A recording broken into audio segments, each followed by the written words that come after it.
సోదర మహాశివులారా, సోదరిమణులారా, ఫిఖ్హే అక్బర్ అని విశ్వాసాలకు సంబంధించిన విషయాలను అంటారు. అయితే అల్లాహ్ యొక్క దయతో ఈ రోజు నుండి మనం ఇదే ఫిఖ్హుల్ అక్బర్లోని చాలా ముఖ్యమైన అంశాల నుండి కొన్ని విషయాలు మీ ముందుకు తీసుకొస్తున్నాము. ప్రతి బుధవారం ఈ సమయానికి మీరు మీ బంధుమిత్రులందరితో హాజరై దీనికి సంబంధించిన ఖురాన్, హదీస్ ఆధారాలను తెలుసుకొని మన విశ్వాసాలను మనమందరము కూడా అల్లాహకు ఇష్టమైన రీతిలో మలుచుకునే ప్రయత్నం చేద్దాము. అలాగే మన ఆచరణ కూడా అల్లాహకు ఇష్టమైన రీతిలోనే ఉండే విధంగా ప్రయత్నం చేద్దాము. విశ్వాస పాఠాలు అనే ఈనాటి ఈ మొదటి క్లాస్లో విశ్వాసానికి సంబంధించిన చాలా ముఖ్యమైన ఆయత్ సూరతుల్ బకరా, సూరా నంబర్ 2, ఆయత్ నంబర్ 285 నుండి మన మాట మొదలవుతుంది. అల్లాహు తఆలా ఇలా ఆదేశించాడు: ఆమన రసూలు బిమా ఉన్జిల ఇలైహి మిర్ రబ్బిహి వల్ ముమినూన్ కుల్లున్ ఆమన బిల్లాహి వ మలాయికతిహి వ కుతుబిహి వ రుసులిహి లా నుఫర్రిఖు బైన అహదిన్ మిర్ రుసులిహి وقالوا سمعنا وأطعنا غفرانك ربنا وإليك المصير. ప్రవక్త తనపై తన ప్రభువు నుండి అవతరించిన దానిని విశ్వసించారు. ఈ ప్రవక్తను విశ్వసించిన వారు కూడా దానిని హృదయపూర్వకంగా విశ్వసించారు. వారంతా అల్లాహ్ను, ఆయన దూతలను, ఆయన గ్రంథాలను, ఆయన ప్రవక్తలను విశ్వసించారు. వారు ఇలా అంటారు: మేము అల్లాహ్ పంపిన ప్రవక్తలలోని ఏ ఒక్కరిని భేదభావంతో చూడము. మేము ఆదేశం విన్నాము, శిరస వహించాము.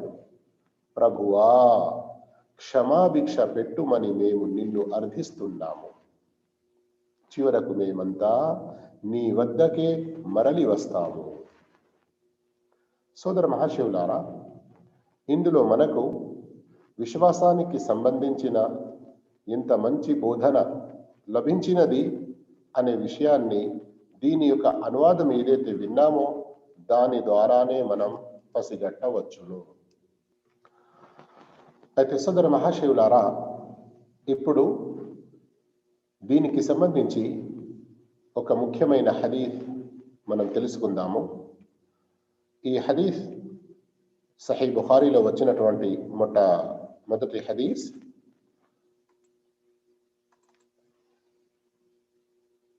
عن عمر بن الخطاب رضي الله عنه قال قال رسول الله صلى الله عليه وسلم إنما الأعمال بالنيات وإنما لكل امرئ ما نوى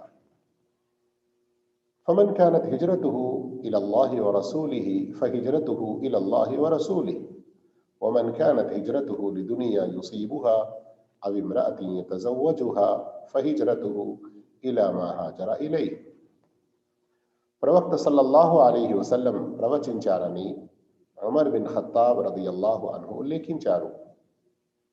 ఆచరణలు కేవలం మనో సంకల్పంపై ఆధారపడి ఉంటాయి. మనిషి దేని సంకల్పం చేసుకుంటాడో అతనికి అదే ప్రాప్తమవుతుంది. ఉదాహరణకు, ఎవరు అల్లాహ్ మరియు ఆయన ప్రవక్త సల్లల్లాహు అలైహి వసల్లం కొరకు వలసపోతారో అతని వలస మాత్రమే నిజమైనది. మరియు ఎవరు ప్రపంచం కొరకు లేదా ఏదైనా స్త్రీని వివాహమాడటానికి వలసపోతారో అతని వలస ప్రపంచం కొరకు లేదా స్త్రీ కొరకుగానే పరిగణించబడుతుంది. సహీ బుఖారి హదీత్ నంబర్ 1, సహీ ముస్లిం హదీత్ నంబర్ 1907. ఈ హదీతులో మనకు బోధపడుతున్న విషయాలేమిటి? ఈ హదీత్ ప్రతి ఆచరణకు పునాది లాంటిది. కర్మల అంగీకారం, తిరస్కారం మరియు అవి మంచివా లేదా చెడ్డవయ్యా అన్న విషయం మనో సంకల్పంపై ఆధారపడి ఉంటుంది. ఎవరు ఏ సంకల్పం చేస్తారో అతనికి అదే ప్రాప్తమవుతుంది. ఒక్కోసారి ఆచరణ బాహ్యంగా చూడడానికి చాలా మంచిగా ఉండవచ్చు, కానీ సత్సంకల్పం లేని కారణంగా, మంచి నియత్తో అది చేయలేదు గనక అది చేసిన వానికి ఏ లాభము దొరక్కపోవచ్చు. దీనికి సంబంధించి నిదర్శనాలు ఖురాన్లో మరియు హదీతుల్లో చాలా స్పష్టంగా ఉన్నాయి. ఖురాన్లోని కొన్ని ఆయతులు మనం తెలుసుకుందాము. సూరతు జుమర్ ఆయత్ నంబర్ 3, సూర నంబర్ 39. అలా లిల్లాహి దీనుల్ ఖాలిస్, జాగ్రత్త, ధర్మం ప్రత్యేకంగా అల్లాహ్కు చెందిన హక్కు మాత్రమే. సూరతుల్ బయ్యిన సూర నంబర్ 98 ఆయత్ నంబర్ 5లో అల్లాహ్ తెలిపాడు, ముఖ్లిసీన లహుద్దీన్, పూర్తి ఏకాగ్రతతో తమ ధర్మాన్ని అల్లాహ్కే ప్రత్యేకించుకోవాలి అని ఆదేశం ఇవ్వడం జరిగింది. అలాగే సూరతు జుమర్ సూర నంబర్ 39 ఆయత్ నంబర్ 65లో లఇన్ అష్రక్త లయహ్బతన్న అమలుక్, మీరు షిర్క్ చేస్తే మీ కర్మలన్నీ వ్యర్థమైపోతాయి. ఈ విధంగా సోదర మహాశయులారా, మనకు ఈ హదీసు ద్వారా బోధపడిన విషయాలలో చాలా ముఖ్యమైన ఒక విషయం ఏంటి? మనం ఏ సత్కార్యం చేసినా కానీ అది సంకల్ప శుద్ధితో చేయాలి. అల్లాహ్ యొక్క ప్రీతి కొరకు, అల్లాహ్ యొక్క అభీష్టాన్ని పొందడానికి మాత్రమే చేయాలి. ఈ హదీసులో తెలిసిన మరో విషయం ఏమిటంటే, మనస్సు కార్యమే, అంటే సంకల్ప శుద్ధియే అన్నిటికీ మూలం. మనిషి తాను చేసే ప్రతి కార్యం తన ప్రభువు కొరకే ప్రత్యేకించి చేయుటకు, దాన్ని షిర్క్ దరిదాపులకు, ఇతర ఉద్దేశాలకు దూరంగా ఉంచుటకు ప్రయత్నం చేయాలి. ఆ కార్యం ద్వారా అల్లాహ్ సంతృప్తి మరియు స్వర్గంలో ఆయన దర్శన భాగ్యం పొందే ఉద్దేశం మాత్రమే ఉంచాలి. గమనిస్తున్నారా? ప్రళయ దినాన మనం స్వర్గంలో అల్లాహ్ను చూడాలన్నటువంటి సంకల్ప శుద్ధి మరియు మనం చేసే పని పట్ల అల్లాహ్ సంతృష్టి పడాలి అన్నటువంటి ఉద్దేశం మాత్రమే ఉండాలి. సర్వ కార్యాలు వాటి ఉద్దేశాల్ని బట్టి ఉంటాయి తప్ప బాహ్య రూపంతో కాదు. మనిషి ఏ కార్యమైనా ఎంత చక్కగా మంచిగా చేస్తున్నారు అనే బాహ్య రూపం ఏదైతే ఉందో దానిపై ఆధారపడి ఉండదు. ఆ మంచి పని ఎంత మంచి ఉద్దేశంతో చేస్తే దాని ప్రకారంగా అతనికి పుణ్యం. చూడడానికి పని ఎంత మంచిగా ఉన్నా ఉద్దేశం సరిగా లేకుంటే, అల్లాహ్ యొక్క అభీష్టాన్ని పొందడం లేకుంటే అది స్వీకరించబడదు. ఎవరు మరొకరి బాహ్య రూపం, బాహ్య చరణలతో మోసపోకూడదు. అతని మనస్సులో కీడు చేసుకోవచ్చు, కానీ ప్రజల పట్ల మనం సదుద్దేశం కలిగి ఉండటమే అసలైన విషయం. ఇక్కడ భావం ఏంటి? ఒక వ్యక్తి ఏదైనా మంచి పని చేశాడు, కానీ అతని ఉద్దేశం, నియత్ సరి అయిన విధంగా లేకుంటే అల్లాహ్ వద్ద అది స్వీకరించబడదు. కానీ ఒకరి మనసులో ఏముందో మనము గ్రహించము కదా. అందుకొరకు మనం వారితో వారి బాహ్యం ఎలా ఉందో, వారు ఎలాంటి పనులు చేస్తూ ఉన్నారో దాన్ని బట్టే మన యొక్క సంబంధాలు వారితో ఉంటాయి. అనవసరంగా ఏ బలమైన ఆధారం లేకుండా మనం వారి యొక్క ఉద్దేశాన్ని, వారి యొక్క నియత్పై దాడి చేసి, అరే నువ్వు చూడడానికి ఇలా చేసావు, నీ నియత్ మంచిగా లేకుండే, ఈ విధంగా మనం అనలేము. ఎప్పటి వరకైతే దానికి సంబంధించిన ఏదైనా స్పష్టమైన ఆధారం మన వద్ద ఉండదు. ఎందుకంటే మనకు ఇవ్వబడిన ఆదేశం ఏంటి? ప్రజలు ఏ మంచి పనులు చేస్తున్నారో దానిని బట్టే వారితో మన వ్యవహారం ఉండాలి. వాటి ఆధారంగానే మన యొక్క సంబంధాలు వారితో ఉండాలి. కానీ ఒకవేళ వారు ఏదైనా చెడు ఉద్దేశంతో చేస్తే అల్లా వారి యొక్క ఉద్దేశాలను చూసుకుంటాడు. ఈ హదీసులో మనకు తెలిసిన మరో విషయం ఏమిటంటే, ఆరాధనలు చేసే వారి పుణ్యాల్లో వ్యత్యాసం వారి మనస్సంకల్పాన్ని బట్టి ఉంటుంది. అల్లాహు అక్బర్. ఇది చాలా గొప్ప విషయం. ఇక్కడ ఈ విషయాన్ని మీరు గమనించండి. అదేమిటంటే, ఉదాహరణ నమాజ్ గురించి చెబుతున్నాను నేను. జమాతుతో నమాజ్ జరుగుతుంది. ఇద్దరు పక్క పక్కనే నిలబడి నమాజ్ చేస్తున్నారు. ఇద్దరు చూడడానికి సున్నత్ ప్రకారంగా చేస్తున్నారు.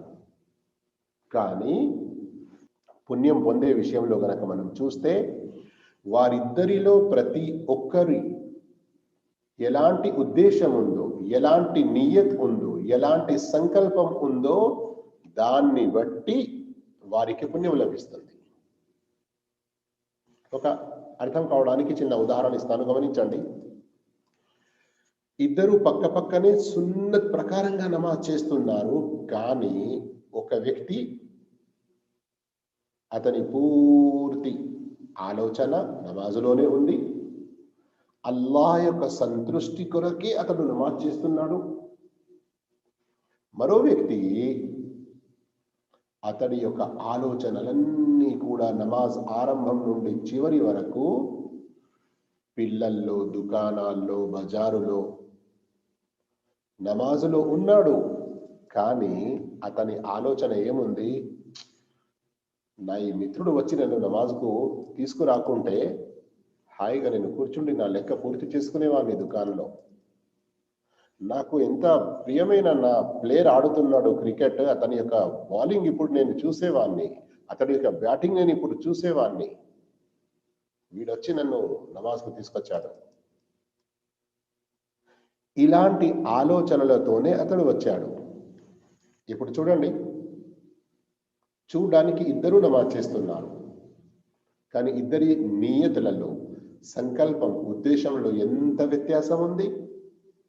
అదే ప్రకారంగా వారి యొక్క పుణ్యాల్లో, వారికి లభించే ఈ నమాజ్ యొక్క సత్ఫలితాల్లో కూడా వ్యత్యాసం ఉంటుంది.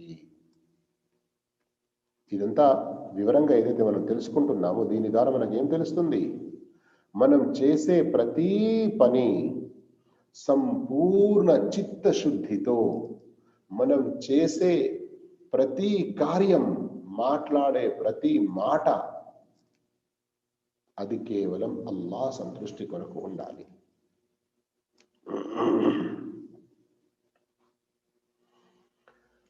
ఈ నియత్ సంకల్పం కేవలం నమాజ్ విషయంలోనే కాదు, ఇంకా మన జీవితానికి సంబంధించిన ఎన్నో విషయాలలో దీని యొక్క ప్రాముఖ్యత గలదు.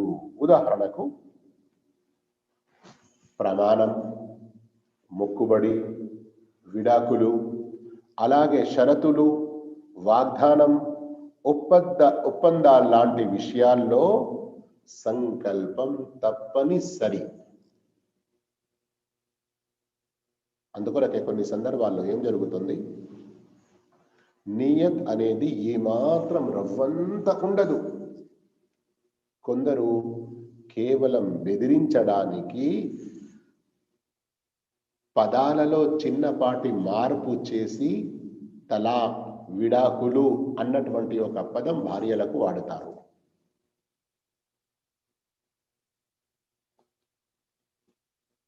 ఈ సందర్భంలో కూడా నీయత్పై ఆధారపడి ఉంటుంది. వారి మధ్యలో విడాకులు అయిందా లేదా అన్న విషయం ఖచ్చితంగా తెలుసుకోవడానికి.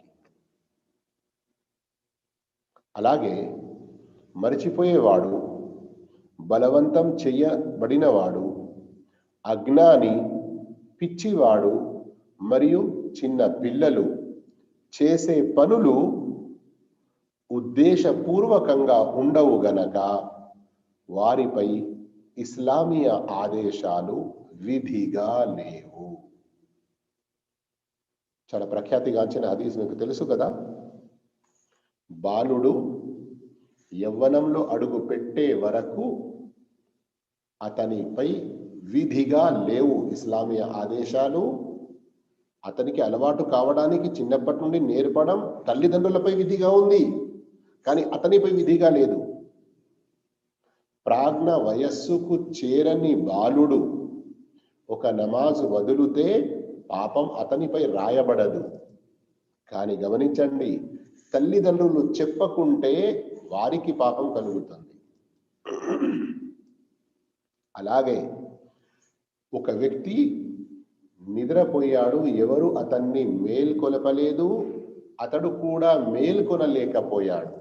అల్లాహ్ ఎంత గొప్పగా కరుణించాడు. ఆ సమయంలో గనుక ఏదైనా నమాజ్ అతని నుండి తప్పిపోతే అల్లాహ్ అతనిపై పాపం రాయడు.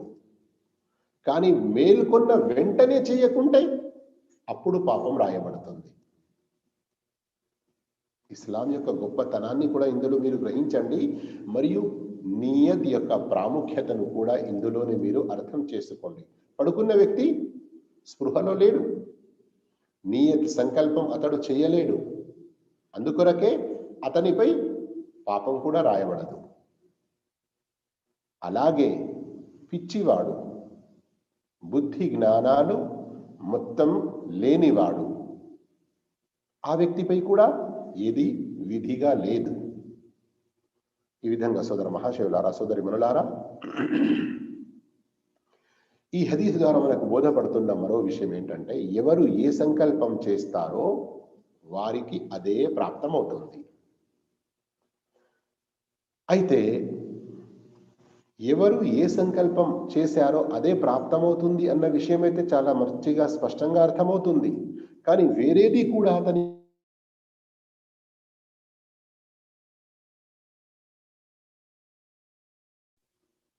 కాబట్టి మనుషుల సంకల్పాలను అల్లాహ్ తప్ప మరెవరూ ఎరుగరు. విషయం అర్థమైందా మీకు? అర్థం కాలేదా? చెబుతాను. ఉదాహరణకు ఒక మనిషి ఒకరికి ఏదైనా మంచి పని గురించి చెబుతున్నాడు. అతని ఉద్దేశం ఏముంది? ఈ మంచి పని గురించి చెప్పడం ద్వారా అల్లాహ్ నాకిచ్చిన జ్ఞానం ఇతరులకు చేరవేయడం నా బాధ్యత, ఈ ఉద్దేశం ఉంది. దీని పరంగా అల్లాహ్ నాకు పుణ్యం ప్రసాదిస్తాడు. అల్లాహ్ కొరకే అతని చిత్తశుద్ధి, సంకల్ప శుద్ధి, మంచి మనస్సు ఉంది గనక అతనికి అది ప్రాప్తమవుతుంది.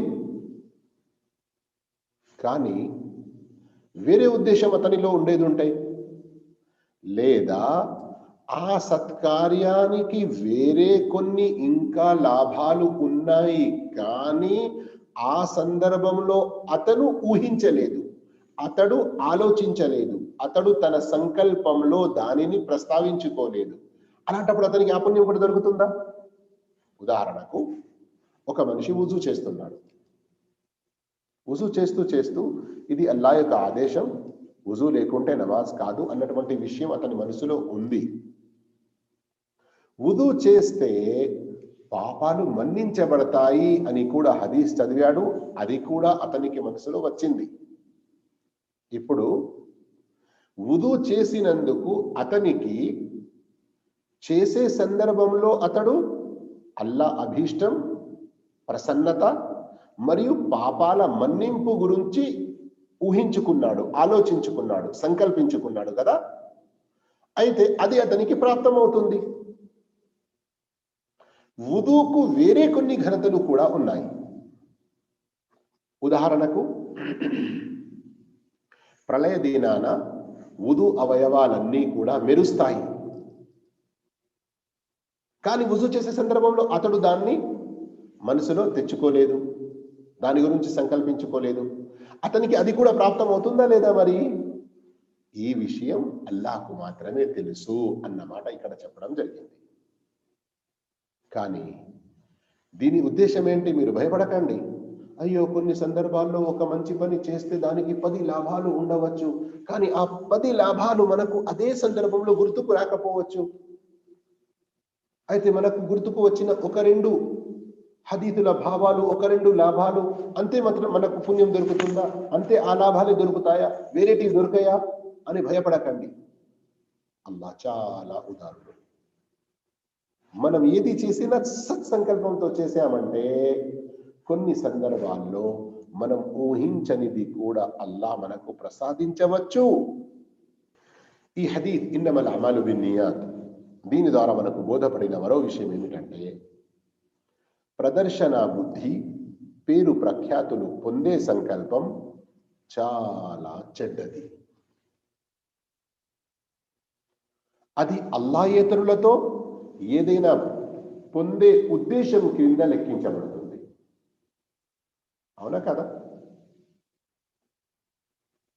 ఏదైనా మంచి పని చేస్తూ ప్రజలు నన్ను మెచ్చుకోవాలి, నేను చాలా ప్రసిద్ధి చెందాలి, నా యొక్క పేరు ప్రఖ్యాతులు లభించాలి అన్నటువంటి ఉద్దేశాలు పెట్టుకుంటే అల్లాహ్తో కాకుండా వేరే వారితో అతడు పొందడానికి ఉద్దేశిస్తున్నాడు. ఈ విధంగా అల్లాహ్తో ఒక రకమైన ఇది షిర్క్ పాటిస్తున్నట్లు.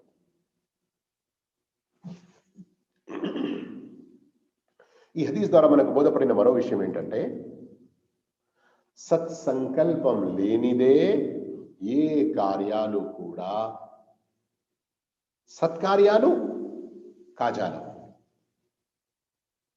ఏ పని కూడా సత్కార్యంలో పరిగణించబడాలంటే, ఏ కార్యం కూడా సత్కార్యంగా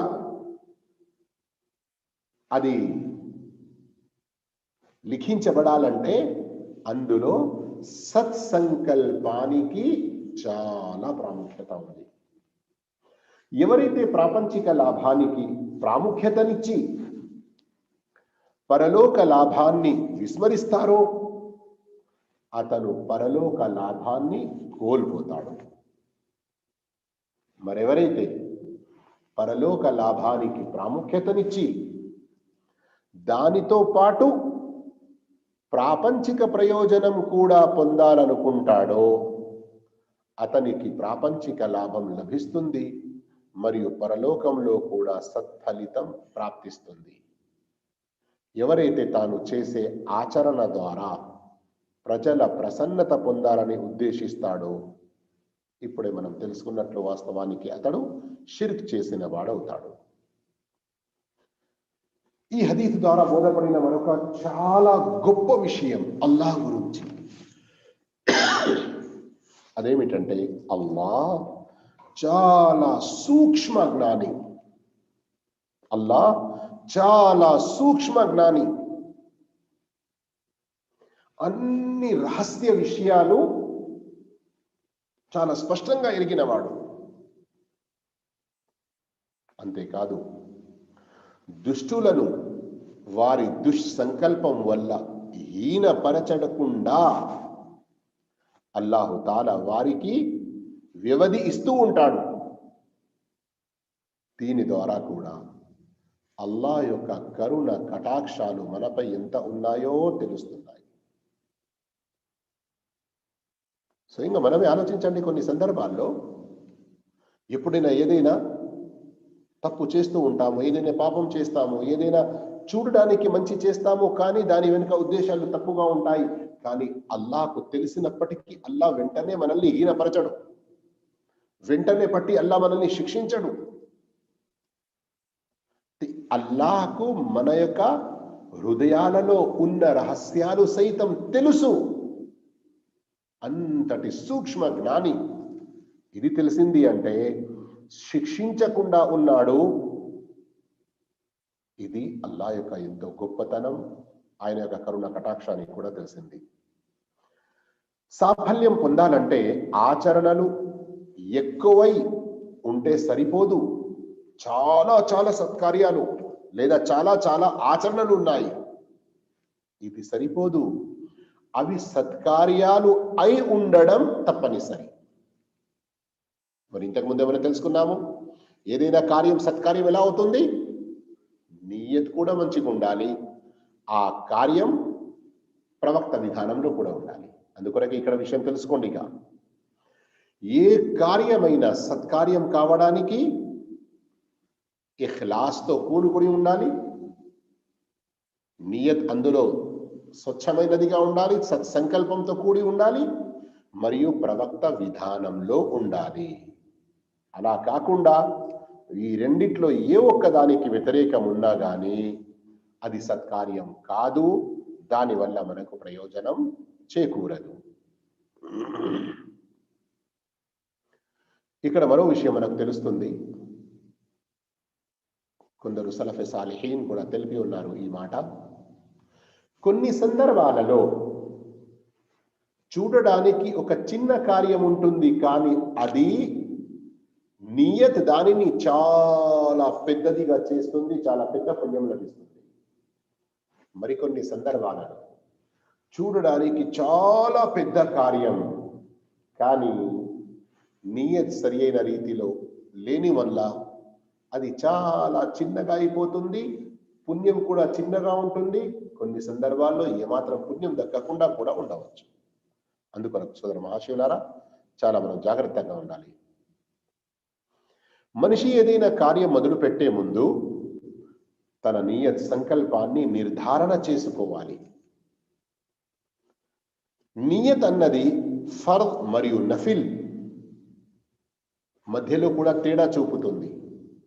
ఉదాహరణకు ఫజర్ నమాజ్కు మీరు వచ్చారు, ఇంకా జమాత్ నిలబడలేదు. జమాత్ విషయం వదలండి, మరో ఉదాహరణ, మీరు ఆలస్యంగా మేల్కొన్నారు, మస్జిద్లో జమాత్ అయిపోయింది, ఇక ఇంట్లోనే నమాజ్ చేసుకోవాలనుకుంటున్నారు. ఏంటి? ఫజర్. ముందు ఏం చేస్తారు? 2 రకాతులు సున్నత్, ఆ తర్వాత 2 రకాతులు ఫర్ద్ కదా. చూడడానికి అవి కూడా 2 రకాతులు, ఇవి కూడా 2 రకాతులు. సున్నత్ కూడా 2 రకాతులు, ఫర్ద్ కూడా 2 రకాతులు. వాటిలో తేడా ఎలా తెలుస్తుంది? నియత్ ద్వారా, సంకల్పం ద్వారా.